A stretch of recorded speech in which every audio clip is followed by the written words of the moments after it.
Bonjour, bonjour à tous. On va attendre une petite minute que tout le monde se connecte et puis ensuite on va pouvoir commencer. Peut-être rapidement en introduction, je vais pouvoir me présenter rapidement.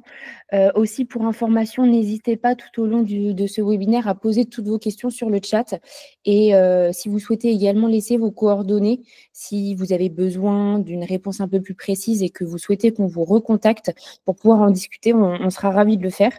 Donc n'hésitez pas à poser en tout cas toutes vos questions et puis laisser vos coordonnées si besoin.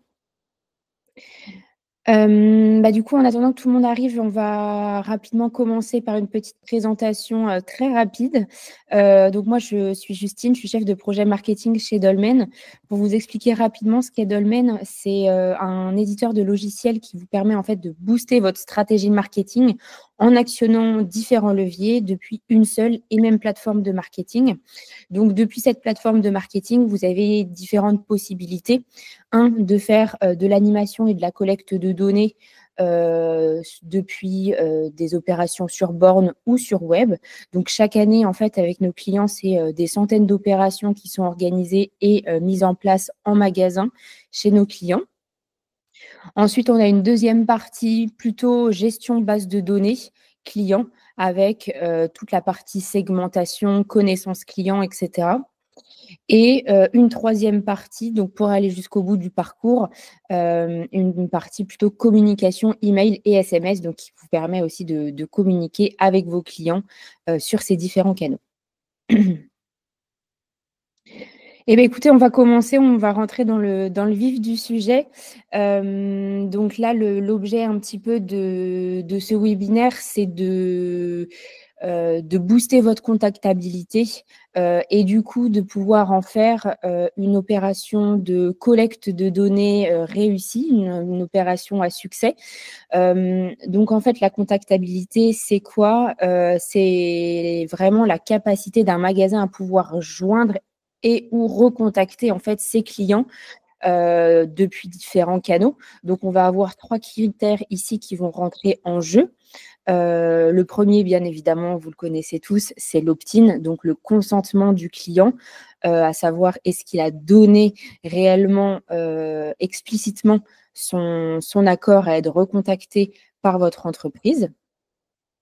Ensuite, on a la qualité des informations. Donc, évidemment, la qualité et la mise à jour des informations de vos clients est très importante.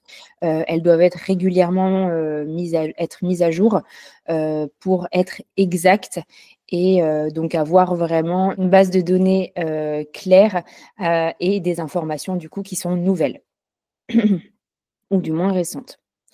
Et ensuite, donc, le troisième critère, c'est la disponibilité des canaux de contact. Et donc, ça va un petit peu rejoindre la partie opt-in qu'on vient de voir tout de suite. Et donc, ça va être vraiment, est-ce que le client a aussi accepté d'être contacté sur tel ou tel moyen de contact. Donc, par exemple, est-ce que j'ai accepté d'être contacté par email et par contre, je peux refuser d'être contacté par SMS. Donc voilà, là, c'est un petit peu ces 3 critères qui vont rentrer en jeu pour pouvoir déterminer votre contactabilité au sein de votre magasin. On va rentrer du coup dans le vif du sujet. Le but ici, c'est de vous partager un petit peu toutes les bonnes pratiques sur la mise en place d'une opération digitale en magasin, mais aussi sur web, on va voir bien évidemment les deux, et en rebalayant bien évidemment tous les leviers à activer et tous les éléments à réunir pour pouvoir en fait générer des résultats et avoir une opération à succès. Donc on va commencer par les objectifs. Définir vos objectifs, c'est finalement en fait votre première étape qui est sûrement la plus importante. Finalement, elle va définir en fait la direction que vous souhaitez prendre et puis en fait, elle va vous permettre de prendre les bonnes décisions tout au long de votre projet et par conséquent optimiser un petit peu forcément vos résultats. Donc, dans votre stratégie de contactabilité, vous avez plusieurs objectifs qui peuvent se conjuguer. Donc, dans la partie objectif, en fait, elle va se diviser plutôt en 2 parties. D'un côté, on va avoir vos enjeux qui vont un petit peu définir la ligne directrice de votre projet. Et puis en fonction en fait de ce que vous avez besoin de développer, dans votre point de vente, vous allez pouvoir plus ou moins vous positionner sur tel ou tel enjeu. Donc par exemple, si vous avez besoin d'avoir de nouveaux clients, vous allez plus forcément vous axer sur, un enjeu de conquête pour, capter de nouveaux clients, enfin de nouveaux prospects en dehors de votre magasin.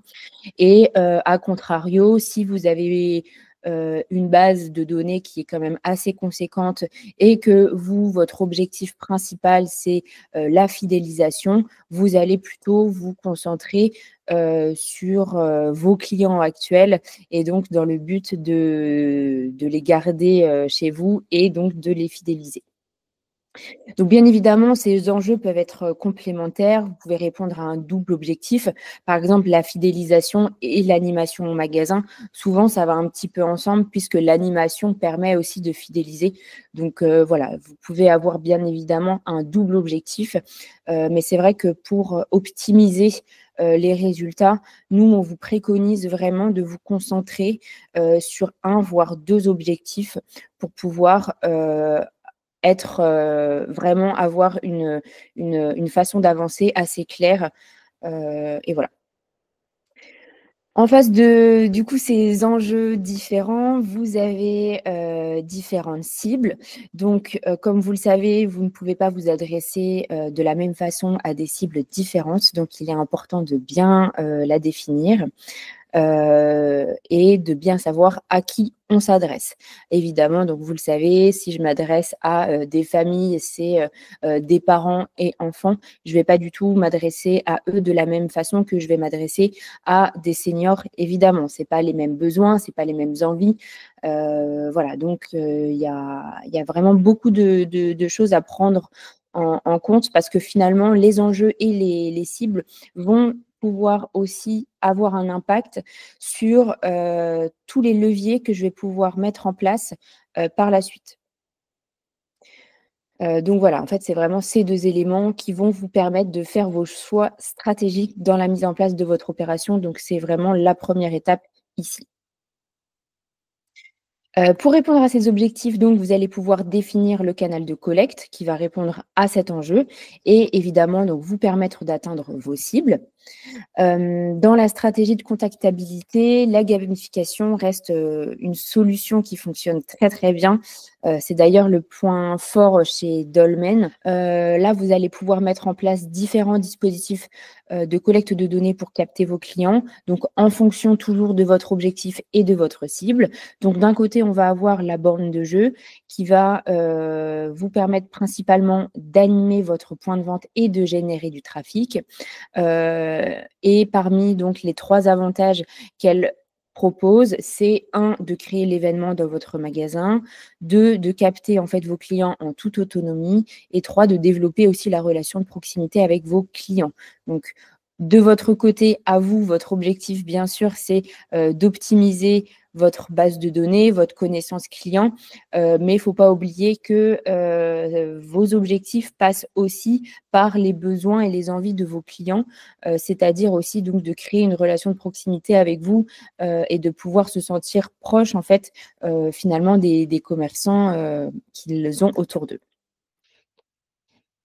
Et donc à côté de ça, on a, la partie jeux web qui vous permet ici de capter de nouveaux prospects et de générer du trafic vers votre point de vente.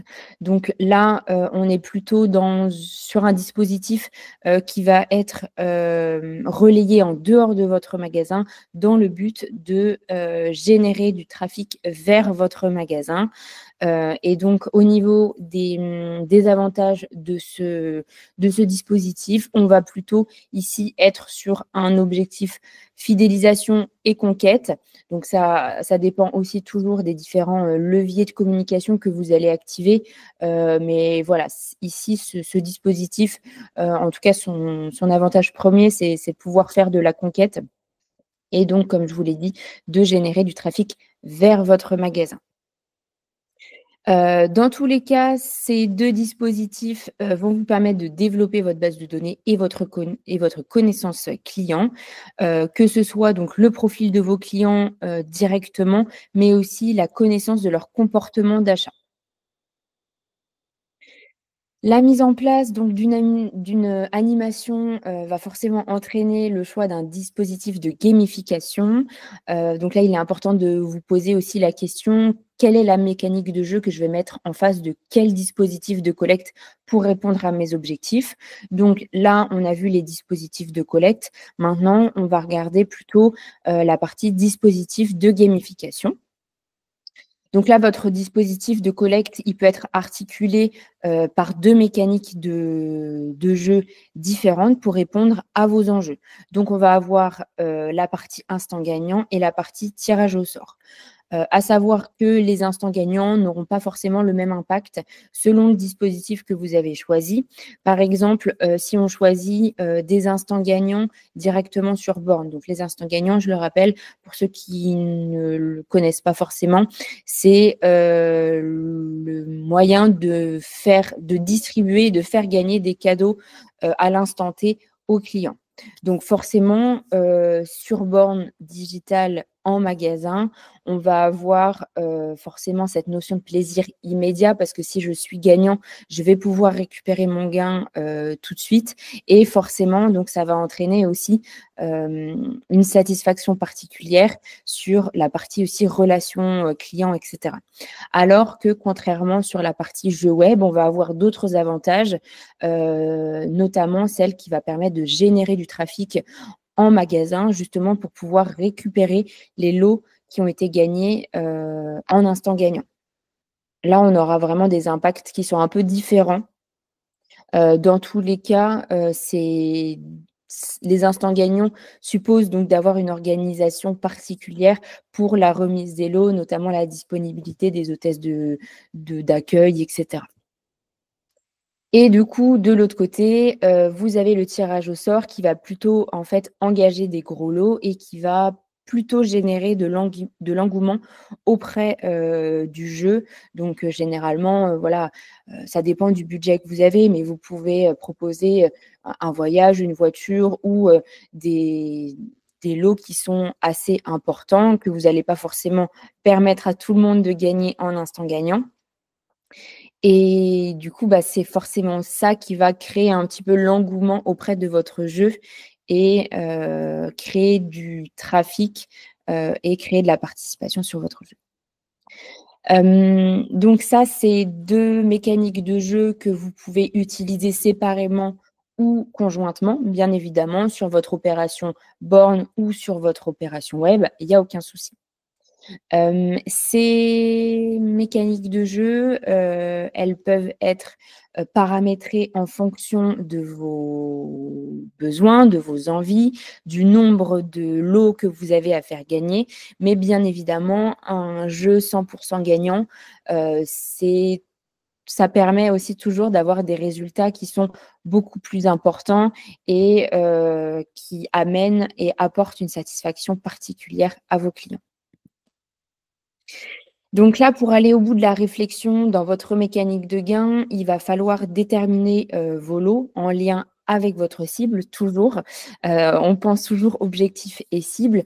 Donc là, les dotations, en fait, c'est réellement ce qui va générer, des participations. Donc il faut qu'elles soient bien choisies en fonction de votre cible que vous souhaitez atteindre.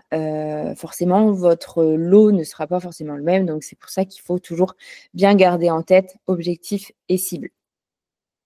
Donc là, vous avez de multiples possibilités, à savoir que le type de lot le plus apprécié, bien évidemment, c'est la notion d'argent, donc la carte cadeau ou le bon d'achat qui fait généralement très plaisir à, vos clients. Donc ici, je vous ai mis quelques exemples, de cadeaux, de lots à faire gagner en fonction des différentes cibles. Donc là, voilà, vous pouvez le voir, on n'aura pas forcément on fera pas forcément les mêmes choix de lots, si je cible des étudiants ou si je cible, seulement les hommes ou seulement les femmes.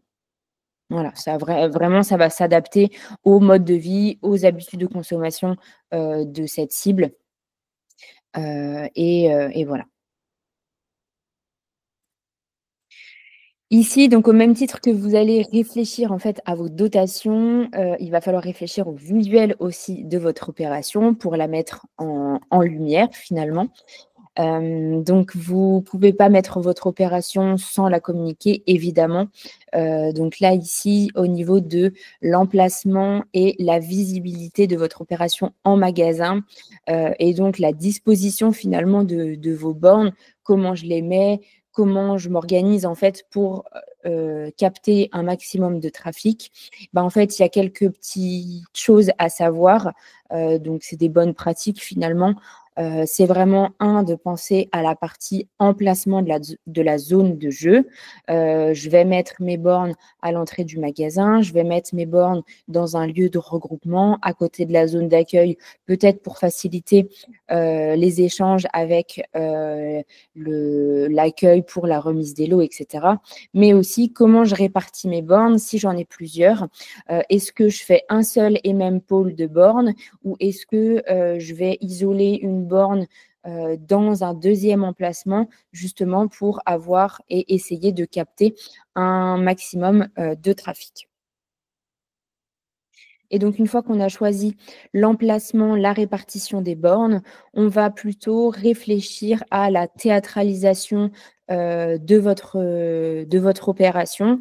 Et donc là, pour pouvoir booster en fait la visibilité en magasin, on va, choisir de théâtraliser finalement notre opération, notre pôle de bornes.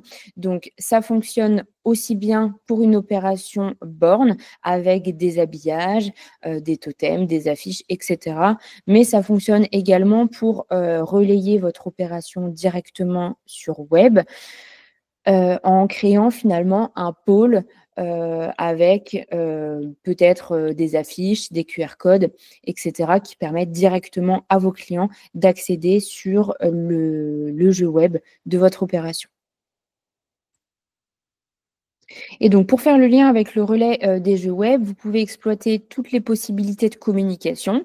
Dans un premier temps, bah, sur les réseaux sociaux, forcément, Instagram, Facebook, TikTok, en publiant des stories, des réels, des posts photos, enfin tout ce que vous avez l'habitude de faire avec votre communauté, sans forcément rien changer. Le but ici, c'est vraiment de gagner en visibilité, et ce qui est important dans la communication, c'est le storytelling. Donc vraiment, dans l'objectif de faire vivre vos clients à travers vos animations, pour les embarquer un maximum aussi dans votre animation, dans votre opération de collecte. On peut aussi imaginer, la communication par SMS. Donc là, elle va pouvoir éventuellement vous donner l'opportunité de donner, le top départ, de l'opération d'animation, en envoyant un SMS à vos clients en disant, «Demain, l'opération, Noël débute, plein de cadeaux à gagner» et cetera. Voilà. À savoir ici aussi que, bah, sur la partie SMS, peut-être que vous connaissez, ce chiffre, mais 90 des SMS sont lus dans les 90 secondes, donc vraiment on a un impact assez important sur l'envoi d'SMS, aux clients. Et puis, une autre idée de communication, c'est la communication, emailing. Donc, soit, sous forme d'une newsletter spéciale qui va, vous permettre en fait d'informer votre client de toutes les modalités de l'opération. Donc là, on se fait un focus en disant, voilà, de telle date à telle date, j'ai mon opération avec tel lot, la date du tirage au sort, et cetera. On va vraiment donner toutes les modalités au client. Ou alors ça peut être simplement dans votre newsletter, mensuelle ou habituelle, d'ajouter une partie finalement avec les informations de votre opération. Vous pouvez également faire, appel à d'autres leviers différents. Donc c'est valable bien évidemment sur tous vos leviers de conquête. Là, on est plutôt sur, des leviers un peu plus, fidélisation, clients et cetera. Mais bien évidemment, vous pouvez utiliser tous les leviers que vous avez l'habitude d'utiliser. Notamment, par exemple, vous pouvez également faire appel à des hôtes et des hôtesses avec plusieurs modes opératoires possibles. Par exemple, des hôtesses qui pourraient, booster un petit peu le drive to born, donc poster directement aux entrées pour inviter en fait finalement les visiteurs à se diriger sur les bornes. Donc voilà, on peut imaginer finalement en fait plusieurs modes opératoires pour pouvoir inciter, les clients à se rendre directement sur les bornes, et pouvoir créer aussi une partie relationnelle avec les hôtesses. Donc là, tout ce qu'on vient de voir, des objectifs jusqu'au relais de communication, tout ça finalement, ça va vous permettre aussi de faire votre checklist, et d'avoir en visu tout ce que vous souhaitez, mettre en œuvre dans votre opération, et finalement toute la construction de votre parcours client. Une fois qu'on a déterminé donc nos objectifs, nos cibles, qu'on a choisi le bon canal d'acquisition, qu'on a déterminé, nos 2 leviers principaux qui vont permettre, de faire de cette opération un succès. Donc les 2 leviers, principaux, je le rappelle, c'est le premier, la mécanique de jeu et les dotations, et le deuxième, c'est forcément la communication. Maintenant, en conclusion, c'est quand même, finalement, de réussir à identifier si vous avez atteint ou pas vos objectifs. Et puis, pour ça, on vous propose, en fait, de mesurer vos résultats et de faire le bilan de votre opération. Et donc, comment savoir si mon opération est réussie? Donc le but, c'est de faire le bilan des différents leviers qui ont été activés, du budget qui a été mobilisé, donc avec le budget des dotations, de la médiatisation, des différentes ressources, qui ont été utilisées pour la mise en place de cette opération, et ensuite de pouvoir se donner donc les résultats en fonction des objectifs qui ont été fixés. Donc pour vous accompagner dans cette démarche, on vous propose de télécharger notre fichier de suivi d'opération. On va vous partager le lien dans le chat pour que vous puissiez le télécharger.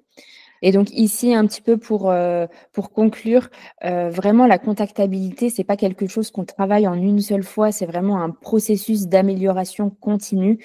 Donc il est hyper important de pouvoir faire votre bilan à chaque fin d'opération. Ça va vous permettre donc oui, de savoir si vous avez, réussi ou pas votre opération, mais aussi ça va vous permettre de pouvoir identifier les différents éléments à ajuster pour pouvoir être plus performant, lors de la mise en place de la prochaine opération. Voilà, donc on arrive sur la fin de ce webinaire. Je vous remercie tous d'avoir participé et de m'avoir écouté. Je vous rappelle donc que vous pouvez laisser, vos coordonnées si vous le souhaitez, pour qu'on vous envoie le support de présentation, et puis, évidemment, si vous avez d'autres questions, vous n'hésitez pas à nous laisser vos coordonnées. On va vous recontacter, avec grand plaisir. Par ailleurs, donc vous pouvez retrouver, sur notre site, internet tout un tas d'articles de cas clients et de contenu marketing en fonction de différentes thématiques et de secteurs d'activité pour pouvoir un petit peu, vous projeter sur, des éventuelles opérations, soit sur borne, soit sur web, et puis, voir un petit peu ce que l'on fait avec nos clients. Donc voilà, merci beaucoup à tous et je vous souhaite une bonne journée. Merci, au revoir.